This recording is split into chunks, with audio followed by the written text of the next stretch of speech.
Let's talk about the pros and cons of getting married later in life. Hey guys, welcome back to 5nothing100nothing.com. I am Fugget, and that stands for the fittest underdog guru using intelligent tactics. Guys, today I want to talk to you about some pros and cons of getting married later in life. And later could mean your 30s, your 40s, your 50s, right? And beyond. And I'm talking about specifically those that have never been married.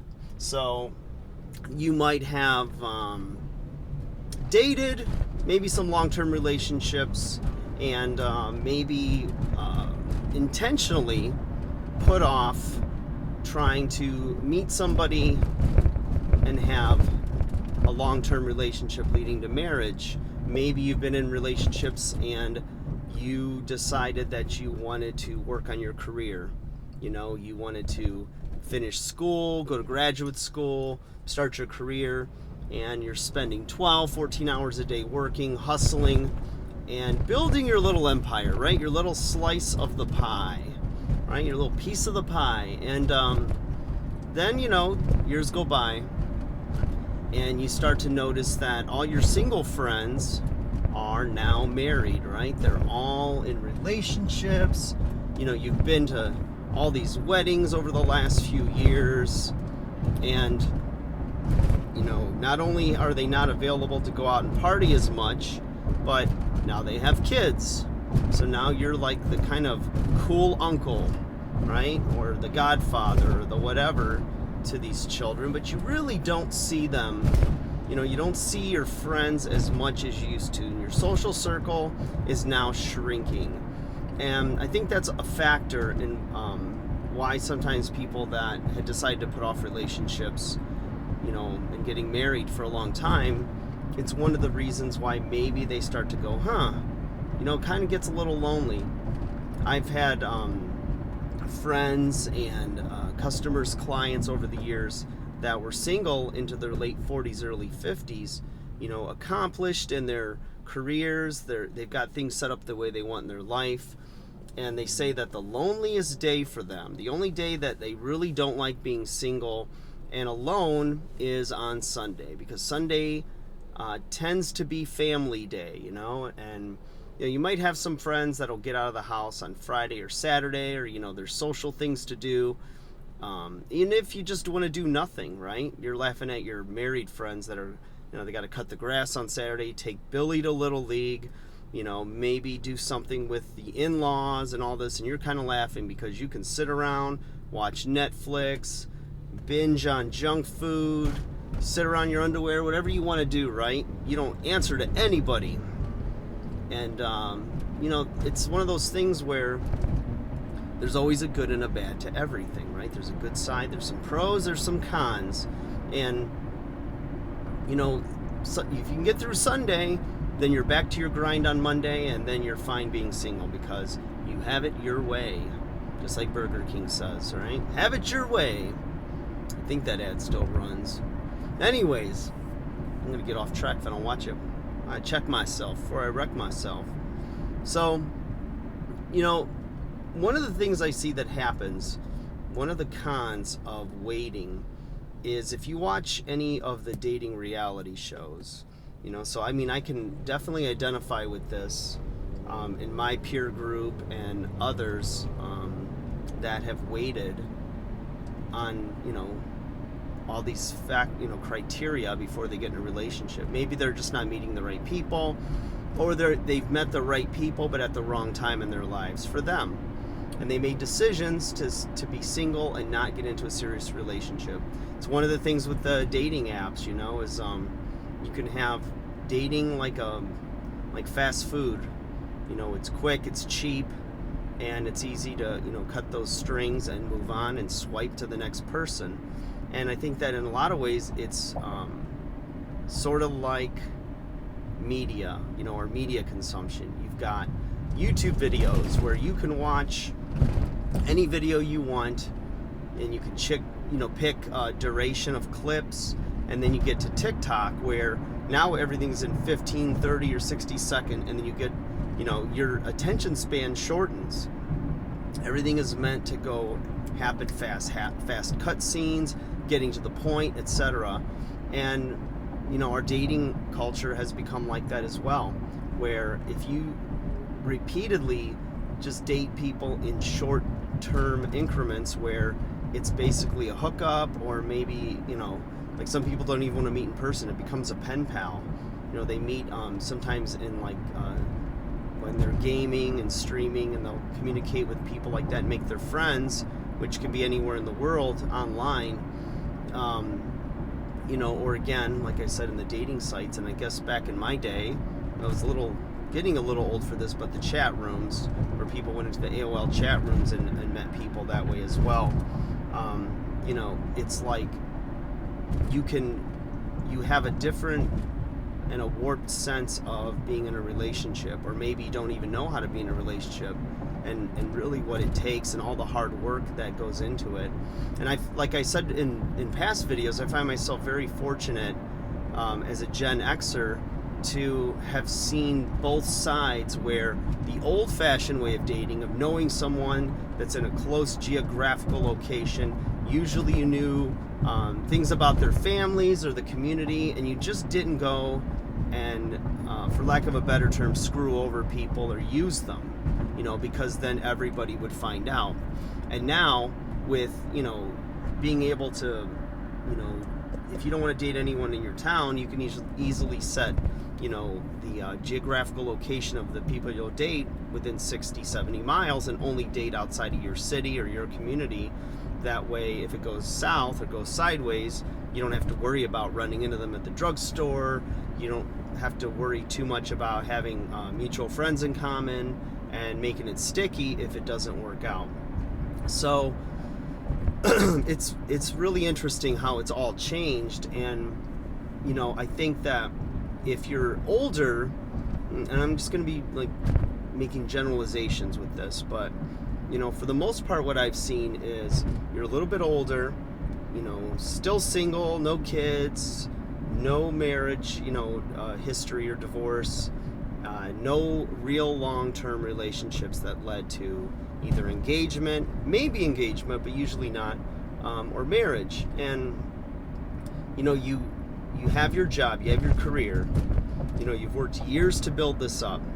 You have your set ways, right? You have your apartment, your condo, your townhouse, your house, whatever, set up the way you like it. You have your habits. Everything is your way. And on some level, your life is very comfortable like that. It's just missing something. So let's say we have two single people that are over 30, 35 years old, right? They've lived alone. Say you've got a guy and a girl, right? A man and a woman. And the similar dynamics here. They're both professionals. They work a lot of hours, and they are comfortable, right? They're upper middle class. They're getting ahead, and they've got their friend circle. They've got their routine every week, their gym time. This is the coffee shop they go to. This is the bar they go to with their friends, whatever it is, right? And they like their lives. The one missing component is another person, somebody there to share that with them. So what they're both looking to do, and this becomes the stumbling block and what makes it harder for them to actually attract somebody that's going to fit into their lifestyle, is the very thing I just said. They're trying to find somebody that wants to fit into their life. So if you've got your own thing going, you're thinking as a guy, yeah, I want to move a girl in, my place is great, everything I do is fine, and it's fine for you because that's what you're accustomed to, that's what you're comfortable with, that's what you've built your life to be. And on the other hand, you've got a woman who's pretty much got the same boxes checked, right? Career is good. She's got her little place. Maybe she's got a cat or a dog. You've got a cat or a dog, whatever it is. And she's looking to plug somebody into her life. you're not looking for a lot of disruption, right? You've got stability, you've got security, you've got dependability in a sense, meaning like everything is set up so that it's just how you want it. It feels secure, it feels like home, it feels like a nice warm blanket, whatever you want to use to describe it, but you know, you have things your way. And so if both of these two types of people are trying to find somebody to actually implant into their lives with minimal disruption or change, or adapting to, you know, their other person's life, it's going to obviously create some strife. It's going to create disturbance and discomfort. And so when the inevitable time when somebody's feelings gets hurt, or you know, they just realize that they're not going to be able to do things exactly the way they were used to doing them, even if they have a lot of things in common, it's going to cause one or the other person to retreat and say, you know what, I think I'm better off just waiting on somebody who I don't have to morph as much or try to sync with as difficultly as this is. Difficultly, is that a word? It is now. And that makes it a lot harder. When you're younger, high school sweethearts, college sweethearts, maybe, you know, the early 20s, where you're still pretty impressionable and you're still pretty flexible. You're finding things that you like, your passions. You know, very few young people are set in their ways, right? If you look at even maybe your dating history, you know, you've dated all types of different people, and everybody in your life, whether it was social circles or your partners that you dated, shaped you a little bit. Maybe it helped shape, you know, your interest in certain music or your style, whatever it is. And, you know, but you're a lot more likely to adapt, you know, especially if you're at the ages where, you know, you want to have children. You know, you're more willing, I think, there's a higher sex drive, there's a higher want, you know, for children. You get to a certain age and it's like, you know what, the kid things kind of went out the window. You're noticing you're getting a little more tired. You kind of like your life the way it is. You kind of like not having to divide up resources. You know, you can be selfish because you're your only dependent. And so to add somebody in, or a family in later, is a lot more complex when you're very comfortable. You have a level of selfishness that just naturally comes with being single, because you can be selfish. So that makes it very hard. If you're one of these people, one of these guys or girls that is, you know, struggling and wondering why you can't meet somebody, and why other people, you know, your other friends have met people and been married 10 years, 12 years, and you know, why did they find somebody and I can't? You know, you got to look in the mirror and take a look at, you know, what you're bringing to the table, what you're expecting of another person. And more likely than not, I feel like these are going to be some of the challenges that you're going to run into.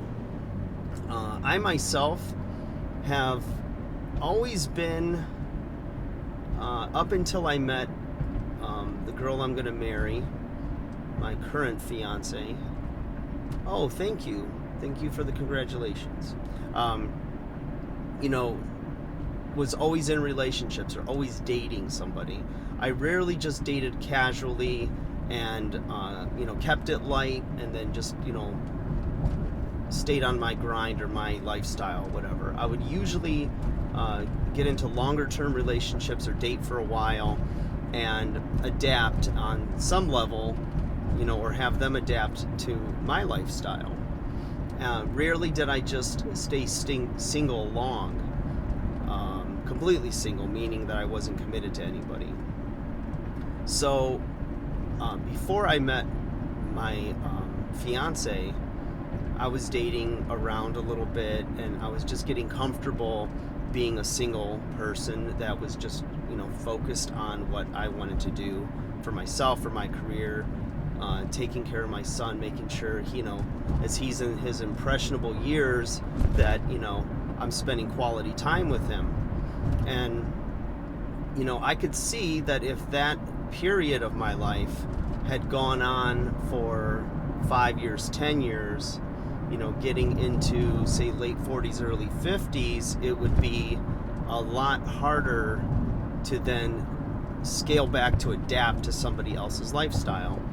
If, everything was going just fine the way it was, the only thing I'd have to deal with is a little bit of loneliness, the fear of maybe getting sick and not having somebody take care of you, all these other things that are legitimate concerns for people as they get older, and maybe as their social circle shrinks. I think those that don't necessarily feel the need for a partner have either identified their own personality and their own stronger sense of independence and not wanting or needing somebody around all the time.